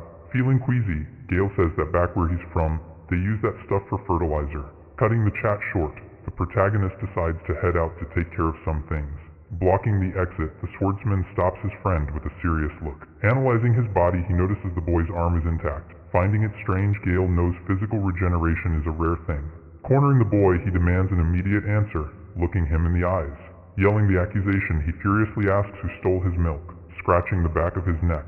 Kay tries to come up with the perfect excuse. Lying through his teeth, he says his instinct warned him of the danger. Grabbing his neck, Gale loses his patience with his friend stalling. Shaking him hard, he yells, asking who asked to be saved. Confessing his hatred, the swordsman says he can't stand owing anyone a favor. Confused by the conversation, Kay doesn't understand what all the fuss is about. Breaking up the argument, Marie tells the Hothid to let the boy go. Turning his face away, Gale huffs in irritation but obeys the girl's order. Massaging his neck, Kay appreciates their twisted way of showing concern. As they leave, the group decides to exit the hospital before they fight again. Saying he'll go with them, Kay announces he's all better and ready to leave. Postponing it, he puts off the rematch against the annoying swordsman. Calling the two over, the protagonist asks for a moment of their serious attention. Being mysterious, he says he has something incredible to show them. Recalling the battle, Kay reveals he took down that giant robot all by himself. Handing her the gift, Kay says he saved the core thinking of her. Presenting the item, he shows her the piece that powered the deadly machine. Her eyes widening, Marie is mesmerized by the technological treasure. Analyzing the piece, she trembles with excitement touching something so rare. Walking alone, Red enters the great sacred hall of the city. Smiling with satisfaction, he feels the mission's success vibrating in the air. Illuminating everything, a divine light fills the gigantic space. Bowing to his leader, Red approaches the throne with total respect. Announcing his arrival, he says he's finally brought good news. Receiving his subordinate, a soft voice echoes, welcoming him. Reporting the deed, Red says the veil of the Black Witch has been broken. Addressing his master, he refers to the Shining Being as Lord Luminous. Working like crazy, Marie disassembles the core in her private workshop. Praising the design, she's never seen such advanced technology. Explaining its function, she says it uses ink as pure fuel. Confirming her theory, Marie says that piece is worth more than the entire city. Smiling at him, the girl guarantees she'll uncover all the core's secrets. Daydreaming, she imagines the mountain of lost technology hidden inside. Asking for permission, Marie begs to take apart the new toy right now. Doubting the offer, the inventor questions if he's really giving an S-rank item to her. Promising the impossible, she swears she'll create the perfect weapon exclusively for Kay. Calling the cat, the protagonist decides to leave and let the genius work in peace. Stopping him at the exit, Marie asks him to wait a second at the door. Thanking him shyly, she's touched that he would trust her with something so valuable. Remembering the past, Marie's mind flashes back to the dark days of loneliness. Crying on the floor, the little girl begged not to be discarded like useless trash. Appearing before her, a mysterious man in glasses showed up to change her fate. Extending a hand, he offered her a home when no one else cared about her. Her strength renewed, the girl decides she will honor the chance she received today. Walking thoughtfully, Kay feels that objects shouldn't be with him. Walking through the slum, Kay notices the growing tension among the locals. Quickening his pace, he decides to find the team before something bad happens. Pausing for a moment, Kay feels the atmosphere in the city has changed drastically. Hearing the rumors, people are talking fearfully about the guards' actions. Spreading terror, they say people are being arrested for no good reason. Predicting chaos, the civilians think a war is about to break out. Turning his head, Kay notices someone calling him from a dark alley. Looking into the darkness, he hears the voice ask him to approach slowly. Insisting on the invitation, the figure assures him there's nothing to fear. Scoffing at the act, Kay laughs at the monster's ridiculous performance. Exposing the sham, he points out the disgusting tentacles coming out of its clothes. Understanding the plan, Kay knows they came to hunt for his special body. Ignoring the fear, he prepares to crush this pathetic threat. Feeling a pressure, Kay spins around quickly, sensing something much stronger. Blinding his vision, a rainbow-colored light appears, revealing someone unexpected. Hesitating, Kay feels there's no turning back if he crosses through the portal. Stepping into the light, he is transported to a place beyond reality. Blindingly bright, the intense glow reveals a female silhouette. Walking toward him, the woman displays a colorful and divine aura. Asking confused, Kay tries to find out who is the source of that pressure. Smiling gently, the lady asks him to calm himself in her presence. Revealing her identity, she introduces herself as Galaxia, the High Saint. Stunned, Kay stares at the living legend right in front of him. Greeting her guest, she says she has been eagerly awaiting the Son of Black. Extending a hand, Galaxia shows a suspiciously perfect hospitality.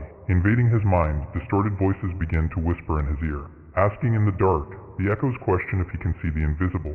Sensing danger, Kay notices the light is hiding something rotten underneath. Reading the warning, the word, invisible, floats in the air like a threat. In shock, he perceives the presence of a hidden intruder.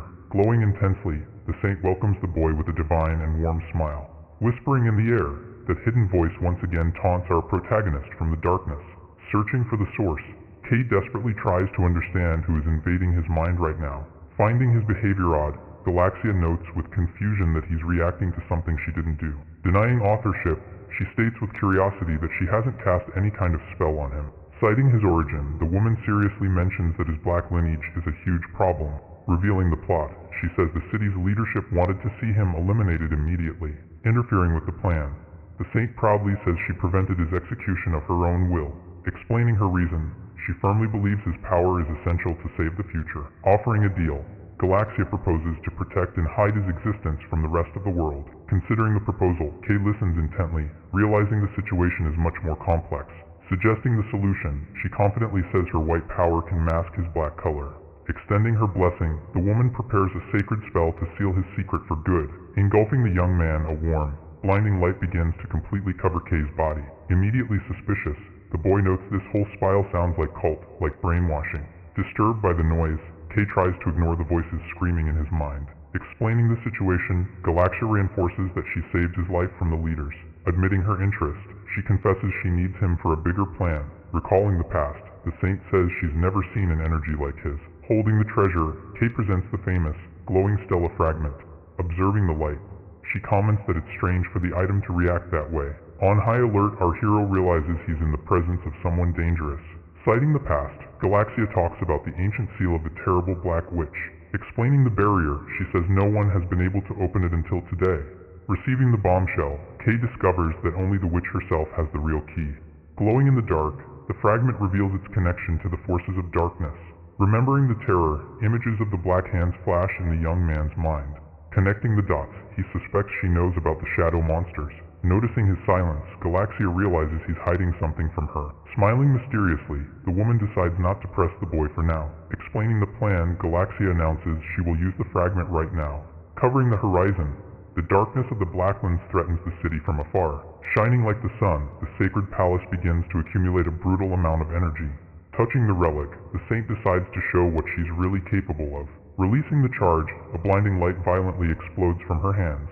Tearing through the skies, a rainbow pillar shoots up, piercing the clouds. Hitting the ground, the divine blast collides with the darkness with full force. Watching from the sidelines, Kay feels like an ant in the face of that power. Doubting his vision, he can hardly believe the darkness is being defeated. Retreating in fear, the Blacklands begin to be pushed back. Spreading the news, the newspapers print the bombshell headline instantly. Yelling in the streets, a boy announces that the border is being retaken. Celebrating the news, the people read about the miracle that just happened. Praising their leader, the citizens thank the great saint for her protection. Illuminating the city, hope is reborn with the victory over the shadows. Celebrating the achievement, the pioneers are thrilled with the chance to explore new lands. Planning for the future, the leaders discuss how they will exploit the resources there. Spying from afar, a hooded figure observes the commotion in the city. Returning to the topic, Galaxia asks if he understood the fragment's power. Explaining its strength, she says that light is just the beginning of its potential. Warning the boy, the saint says the Black Hands will come after his inheritance. Promising security, she guarantees she will prevent any attack against him. Lamenting the situation, Galaxia reveals the city is consuming everything it has. Showing vulnerability, the woman admits her powers are running out. Giving a piece of advice, she suggests Kay be careful about who he hangs out with. Ending the meeting, the saint says he needs to return to reality now. Disappearing in the light, she leaves one last enigmatic smile for the young man. Waking up dazed, Kay gets up, trying to process everything he heard in the vision. Scratching his head, he wonders what he should do with so much heavy information. Remembering his duty, Kay realizes Mary is swamped with problems to solve. Counting his coins, Kay celebrates a rare moment of free time amidst all the chaos. Choosing his destination, he walks decisively through the bustling streets to the central guild. Admiring the facade, the imposing pioneer building stands out in the middle of the city. Laughing nervously, he confesses he never thought he'd be allowed inside. Remembering the trauma, Kay knows that back when he was colorless, he couldn't even step on the sidewalk. Adjusting his cloak, he holds his head high, ready to enter as a legitimate pioneer. Crossing the hall, he notices he's become the center of everyone's attention. Pointing discreetly, the other pioneers gossip about the legendary Black Wielder. Feeling fear, some compare his aura to the villains they saw on the news. Doubting his ability, they question what Red saw in this kid. Looking through a window, a red-haired young man analyzes the rookie with curiosity. Scoffing at the rumors, he comments to his team that he expected someone much older. Asking for the truth, he questions Reniel, who was present on the desert mission. Getting serious, the girl with glasses admits his fame is totally justified. Recalling the terror, she says she felt an evil vibration coming from that power. Smiling with amusement, an observer comments that the famous rookie has arrived. Walking through the hall, Kay realizes everyone knows exactly who he is. Greeting the boy, the clerk asks if he's opening a new account. Signing the papers, Kay gets his provisional license with restrained pride. Judging his appearance, the veterans stare with contempt at his black color. Talking at the next table, a team discusses their next big mission. Questioning the plan, someone asks what their real objective is. Standing up, annoyed, the group's leader cuts the chat right there. Confirming the goal, he says they aren't there to play hero. Criticizing his look, the guy comments that looking at Black hurts his eyes. Despising the boy, he says he's not a fan of the type Red described. Remembering the warning, he hates people who use talent as a crutch. Turning his back, the veteran decides to ignore the existence of that trash. Focusing on the job, he calls the team's attention to the real briefing. Showing the target, the image of the Black Lens appears as their next destination.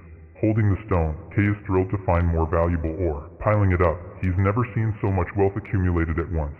Remembering their scarcity, these colored ores are worth a fortune on the market. Imagining her reaction, Kay knows his friend Marie will flip out over the profit. Activating his vision, he realizes his special eyes have changed the game. Seeing in the dark, the resources shine like stars in the total blackness. Teasing his partner, he says the cat is going to end up unemployed. Finishing early, our hero decides to kill some time to avoid drawing attention on his way back. Using the time, he resolves to train the control of his new powers. Remembering the danger, Kay knows the ink drain is far too unstable. Focusing on his hand, he needs to master this hunger before it masters him. Admiring the glow, Kay evaluates a blue stone that seems very valuable. Sucking its color, the boy's black energy attacks the ore without warning. Panicking, he watches the money turn to dust in his uncontrolled hand. Lamenting the loss, Kay admits that at least he understood how it works. Reflecting on the theory, Kay thinks about how the saint manipulated the colors in him. Understanding the logic, he concludes that black is just the mix of everything. Questioning the future, he wonders if she could cure him for good. Remembering the phrase, the instruction to use all the colors echoes in his mind. Realizing the time, Kay decides it's time to head back to base. Reacting in his pocket, Red's mysterious box begins to vibrate on its own. Holding the object, he feels a dense, red energy pulsing from it. Exploding in light, the item glows brightly, startling the unprepared boy. Running ahead, Nero seems to have sniffed out something interesting in the shadows. Observing the horizon, Kay notes the darkness of that place is infinite. Carrying the sack, he thinks maybe he overdid it with today's collection. Seeing the lights, he realizes people are approaching on the path. Emerging from the darkness, a group that looks like Red's team appears with a very heavy aura. With a deadly threat, the redhead says with a smile that he'll take out anyone who disobeys. Confused, Kay doesn't understand what kind of crazy talk that is. Yelling impatiently, the looters tell the boy to get a move on. Finding their rudeness strange, Kay stares at the group without backing down. Questioning their identity, he asks who these guys are. Coveting the treasure, the thieves notice the sack full of ore. Mocking their luck, they claim a rookie as easy prey. Grinning greedily, the red-haired leader compliments the size of the haul, threatening to steal it. He says he's taking the whole valuable load. Surrounding the boy, the gang demands he hand over the resources immediately. Drawing his weapon, Kay coldly warns them that it'll be their own fault. Laughing at the threat, one of the goons advances, thinking he's weak. Taunting the boy, the guy asks if he's sleeping on his feet. Cutting through the wind, a figure passes through the enemy at an insane speed. His eyes widening, the bandit feels the impact before he sees the blow. Perplexed, the gang leader watches his man fall defeated. Appearing behind them, Kay poses victoriously, sending everyone into a panic. Yelling in anger, the bandit demands to know what he did to his friend. Sighing deeply, Kay says he has no time to waste on trash. Rushing with a knife, the guy attacks the protagonist, full of hatred. Dodging the slash, Kay moves past the blade as if it were nothing. Connecting the punch, he lands a brutal straight right to the enemy's face. Cracking the wall, the impact sends the poor guy flying. Roaring furiously, the big guy decides to crush the boy with his fists. Throwing his weight, he delivers a punch capable of easily breaking bones. Catching the fist, Kay stops the devastating attack with his open palm. Breaking his posture, he counterattacks with a precise kick to the stomach. Losing his breath, the brute is thrown backward with full force. Advancing on the figure, Kay pursues the victim before he hits the ground. Sinking into the ground, he violently buries his opponent in the dirt. Looking at the fallen, he warns that greed always comes at a high price. Focusing on the leader, Kay smiles, saying now it's just him left. Facing the boss, Kay realizes the leader won't give up so easily. Firing without warning, the guy shoots an explosive projectile at him. Hearing the blast, Kay leaps away, avoiding being turned to dust. Analyzing the weapon, he notes the enemy has a long-range sprite. Its barrel smoking, the pistol is revealed to be a modified and dangerous weapon. Laughing loudly, the redhead is amused by the feisty kid's agility. Cursing his aim, he complains he almost landed a critical hit. Bragging, the bandit says he used to be an elite mercenary. Revealing the secret, he claims he recognized the legendary black suit. Planning his profit, the boss decides to take out the boy and steal everything. Yelling his sentence, he warns that in the Blacklands, there are no laws. Pulling the trigger, a shower of red lasers covers the corridor. Dodging quickly, Kay dances between the deadly beams with precision. Grazing his skin, the shots violently explode the scenery around him. Rolling on the ground, our hero looks for an opening to counter-attack. Closing the distance, Kay goes for close combat without fear. Delivering rapid punches, he doesn't let the shooter breathe for a second. Growling with hatred, the bandit curses the boy for being so persistent. Yelling to push him back, the guy fires the cannon at his own feet. Exploding the ground, a barrier of red spikes throws Kay far away. Landing surprised, he questions what kind of ammunition does that. Observing the crystals, Kay notes the floor has become a trap. Revealing his trump card, the redhead says his color crystallizes ore. Bragging about his source, he guarantees he can create bullets forever. Belittling his opponent, he says the black color is no match. Firing relentlessly, a storm of sharp rubies cuts through the air. Recognizing his strength, Kay estimates the enemy must be B rank. Hesitating to absorb, he fears his defense won't withstand the impact. Remembering the pain, Kay knows he can't take a direct hit. Thinking of a strategy, he's grabbed by surprise by the brute. His eyes widening, Kay finds himself caught in the persistent brute's trap. Watching from afar, the redhead readies his weapon, waiting for the perfect chance to strike. Yelling to let go, the boy tries to break free from the enemy's bare hug. Taking kicks to the face, the goon holds on tight and tells his boss to shoot. Seizing the opportunity, the leader aims with a smile, ready to blow them both up. Pulling the trigger, he unleashes the full charge, yelling it's the end of the line. Facing his end, Kay sees the projectile coming too fast to dodge.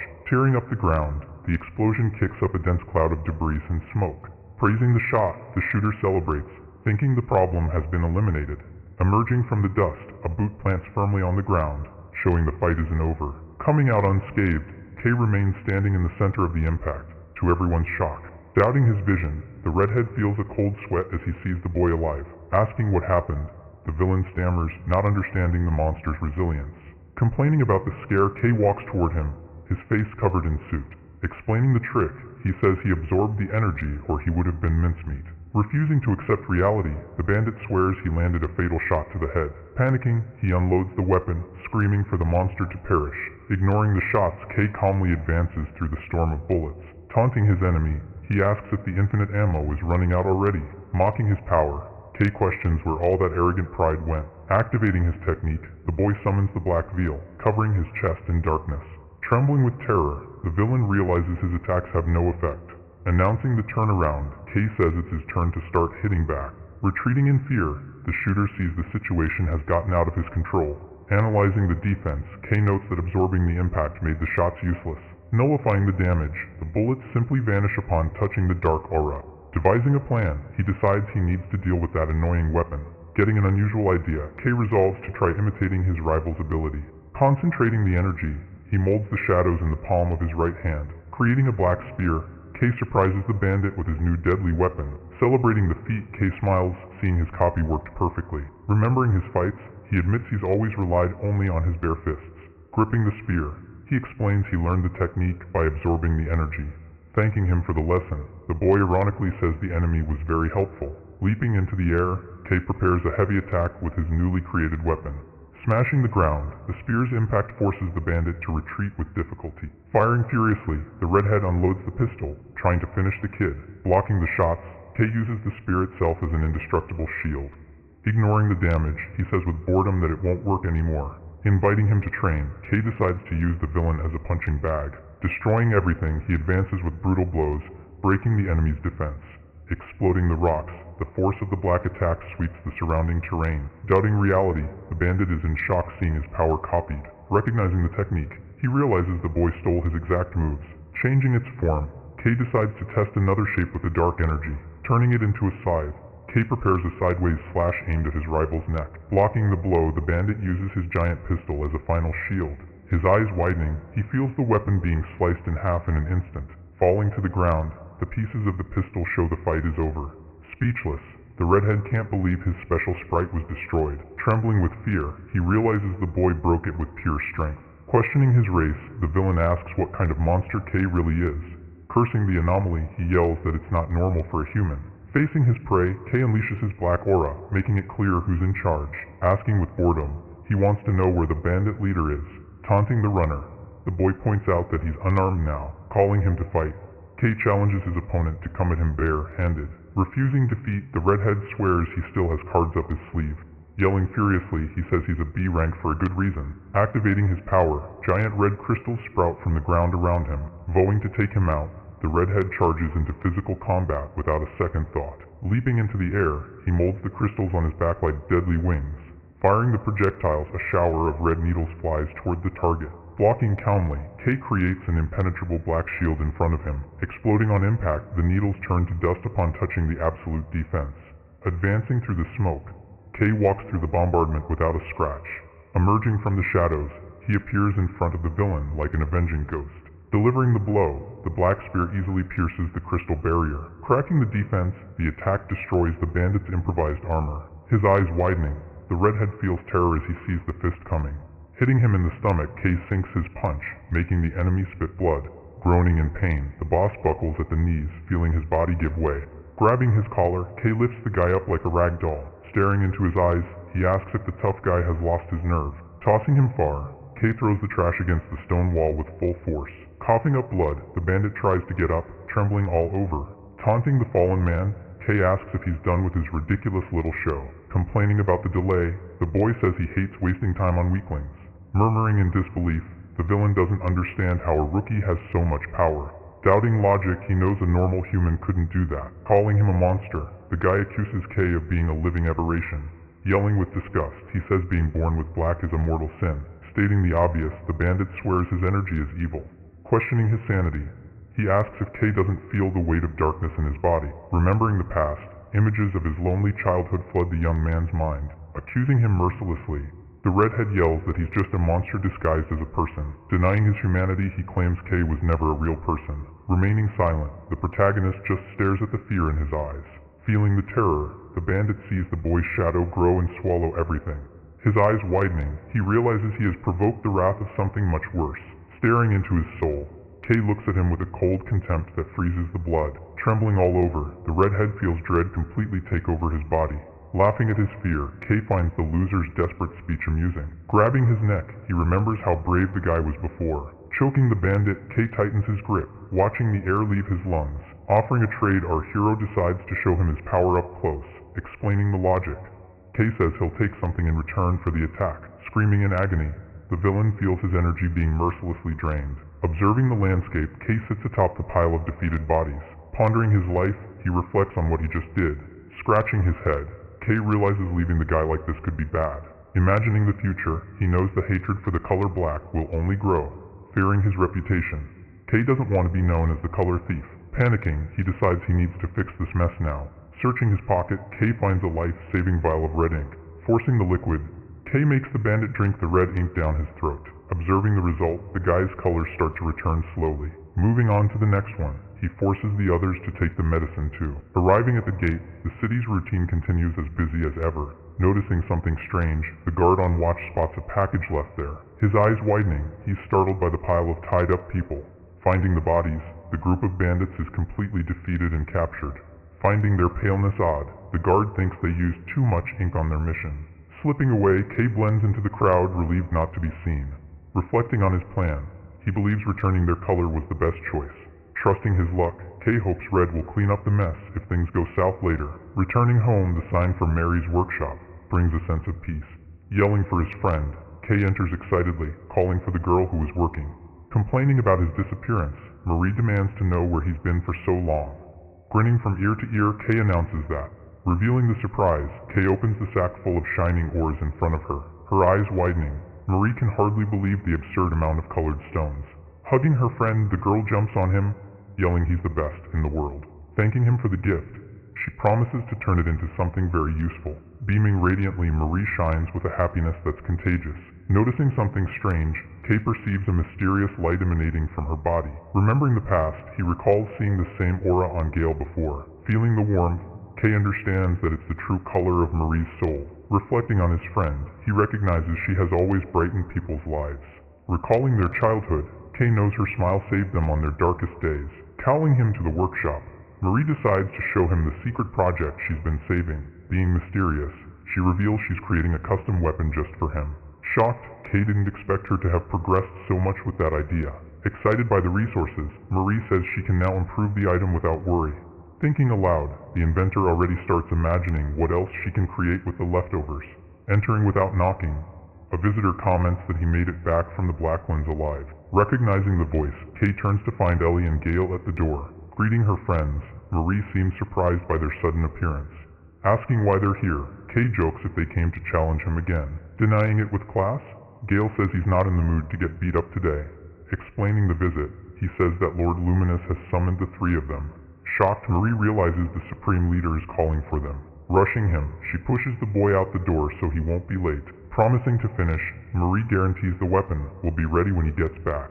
Accepting the deal, Kay leaves, eager to see the results of her work. Arriving at headquarters, the city's main building commands total respect. Receiving the group, the secretary with purple glasses asks them to follow her. Crossing the corridor, the trio walks in silence, observing the security. Explaining the place, the woman says this is the command center for operations. Pointing to a room, she indicates they can wait there until they're called. Opening the door, Kay finds a girl with pink hair sitting on a throne. Asking who he is, she questions if he's the hotshot rookie of the moment. Introducing herself formally, the woman says she is the leader of the Pink Squad. Smiling gently, she jokes that the legend about him spread fast in the city. Finding the sight strange, Kay never imagined seeing someone so cute in command. Remembering the rumors, he knows she's a powerhouse among the A ranks. Inviting them to sit, the girl offers tea, relaxing the tense atmosphere. Praising their courage, she comments that Old Red is lucky to have found them. Taking a sip, the leader makes a face, complaining the tea is bitter. Complaining about the taste, she yells, asking who made this slop. Entering the room, the secretary seriously informs them that animals are forbidden. Defending the cat, Kay says Nero is practically part of his family. Handing out the rewards, the pink-haired woman decides to get straight to the point. Distributing cards, she says that's their payment for the mission. Their eyes widening, the trio is stunned by the absurd amount in the account. Presenting the insignia, the leader places the rank badges on the table. Praising their performance, she confirms their immediate promotion. Saving the best for last, the girl announces a special bonus for the team. Offering weapons, she says the Great Alexandrite will forge them personally. In shock, Ellie and Gale can't believe they'll have access to the Master. Justifying the expense, the leader says she needs full force against the darkness. Making the team official, she welcomes the new defenders of the city. The mood shifting, the woman stresses the importance of the Stella fragment. Revealing the gravity of the situation, she warns that everyone's survival depends on it. Pressuring the rookies, the leader says the hope of humanity rests on them. Leaving the building, Kay feels the weight of his new responsibility on his shoulders. Sighing in relief, he realizes his life has changed completely. Recalling the day, our hero concludes he made the right choice by accepting. Arriving at the workshop, Kay can't wait to tell Marie everything. Finding the silence strange, he enters slowly, calling for his missing friend. Finding chaos, the ransacked work shows clear signs of a struggle. His eyes widening, Kay feels his blood run cold as he realizes his friend is gone. The scene shifts to an outpost on the city's border. This place serves as the first line of defense against the Blackland. Suddenly, an alarm blares as multiple creatures begin to invade the area. With that, the pioneers gear up to face a horde of monsters. One of the leaders shouts desperately that the enemies just keep on coming. From above, a mysterious figure simply watches the slaughter unfold. The villain, Viper, laughs at the situation, saying she's disappointed by the weak resistance. To her, these waves of monsters are nothing more than pathetic bait. The woman decides she needs something stronger to take down the city, and so she begins to cook up a bolder plan. Looking toward the horizon, Viper declares that she'll have to enter the city again. Hearing this, one of her partners asks if she's planning on getting herself killed. She just laughs in his face and decides to let him in on her plan. Viper reveals that there are secret paths connecting the city to the Blackland. From there, the scene cuts back to our main character in the destroyed workshop. Seeing the mess, our MC desperately screams Mary's name. He immediately starts searching all over the workshop, but can't find her. He then kicks down the door to another room, hoping to find her there. Faced with the reality of the situation, the young man realizes she's nowhere to be found. Seeing the tools scattered on the floor, Kay suspects that someone has kidnapped her. Clenching his fist tightly, he wonders who could have done such a thing. Because of this, a dark aura envelops the boy as he seethes with rage. A moment later, he remembers a tragic moment from Marie's past. Right then and there, the young man swears he won't let that happen again. Suddenly, a strange meow catches our protagonist's attention. Looking down, he sees his little buddy Nero crawling out of a drain.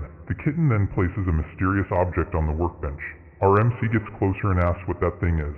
Before him lies a mechanical gauntlet that looks pretty powerful. With that, Kay realizes this was the weapon Marie had been creating. Our protagonist understands what Nero is trying to tell him and activates his inverted vision. As he does, a light begins to glow from the gauntlet on the table. Kay recognizes it's the same color he saw on Marie and decides to follow the trail. Although worried, he tries to calm himself down to think clearly about his next steps. He's certain the kidnappers are the same group that attacked him before. Clenching his fist, our protagonist calls the culprits the scum of the city. From that point on, he vows to find Marie because they were the ones who started this fight.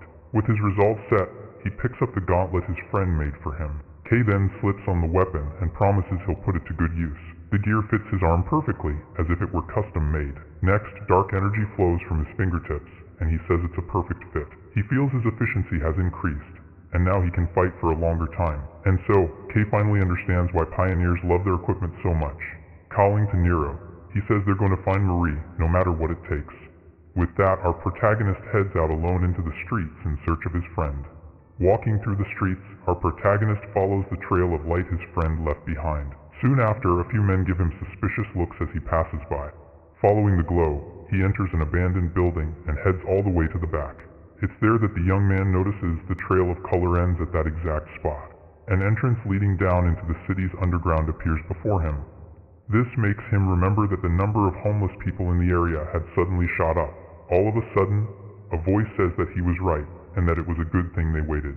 Our protagonist turns in silence, having already sensed the enemy's presence. A moment later, the same green-haired guy and his gang show up and surround him. The guy asks if our hero has already forgotten his face, adding that they have unfinished business. Lacking any patience, Kay cuts right to the chase and asks where Marie is. The villain refuses to answer and reminds the kid that he left him in pieces last time. Yelling with rage, he explains that he had to work his butt off to get his color back. However, he reveals, "My boss just said to bring you in, no matter what shape you're in." And with that, the man promises to get his revenge and orders everyone to attack at once. In response, our protagonist focuses dark energy into his hand, preparing himself. From there, he creates a shadow dagger and says he's not going to waste any time. Looking at his enemies, He thinks that scum like them don't deserve any mercy. Without hesitation, one of the goons charges at the boy with a machete, but our protagonist easily dodges encounters with his dark blade. Immediately after, he moves like a blur, taking down all the others. Seeing this, the green-haired leader is shocked and begins charging his power. Screaming in rage, he calls the kid a monster and unleashes an energy slash. However, our protagonist doesn't even flinch, deciding to take the hit head on. The villain's eyes go wide in disbelief that his attack was completely useless. Without giving him a chance to breathe, Kay lands a punch right in the middle of his face. He then grabs him by the collar, telling him that things are different now. Glancing at the goons on the floor, he warns that he has no pity for kidnappers. With a cold stare, our hero says they should be grateful they're still alive. Finally, he snatches the leader's weapon and calls him a filthy pioneer. Our protagonist says that people like him don't deserve the blessing of the light. Ignoring the screams, Kay begins to drain all the color from the villain's body. With that done, he drags him along, saying he needs a guide for the underground. And so, the young man leaps into the dark hole, taking the guy with him. During the fall, our protagonist stares down into the infinite darkness below. Suddenly, a bright light appears at the bottom of the pit, illuminating the way.